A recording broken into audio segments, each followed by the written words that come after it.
Calcutta High Court rebuked the Bengal police and the Mamata Banerjee government for post-election violence in West Bengal, warning of Central Armed Security Forces deployment if the situation is not controlled. A petition filed by a social organization prompted the court's action.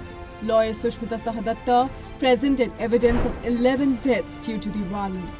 The court directed the Bengal government to enable affected individuals to lodge complaints with the state's Director General of Police via email and urged the government and police to prioritize public safety. Congress leader Rahul Gandhi has been granted bail by a special court in Bengaluru in a defamation case. The case dates back to the last assembly elections when Rahul Gandhi accused the then Chief Minister of Karnataka, Basavaraj Bommai, of accepting commissions.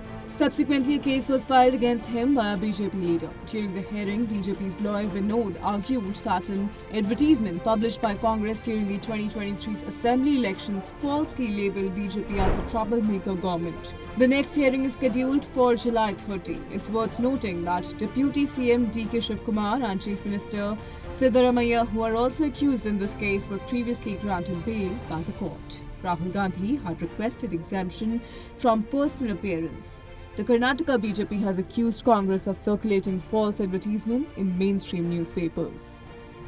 Meanwhile, Congress MP Rahul Gandhi, currently on bail in another defamation case, was scheduled to appear in the MP-MLA court of Sultanpur on Friday. However, his lawyer submitted an application to the court citing his illness, resulting in the court adjourning the hearing to June 18. During the 2018 Karnataka elections, Rahul Gandhi made a controversial statement about Amit Shah. In December 2023, the presiding judge of the MP-MLA court issued a non-bailable warrant against Rahul Gandhi. Subsequently, Gandhi surrendered himself in the Sultanpur court on February 20. The special MP-MLA court of Sultanpur granted him bail on 2 bail bonds of Rs 25,000 each. On Friday, Delhi police submitted a charge sheet at the Patiala House Court invoking sections of UAPA and IPC in the Parliament security breach case. Additional Sessions Judge Hardeep Kaur scheduled the next hearing on July 15.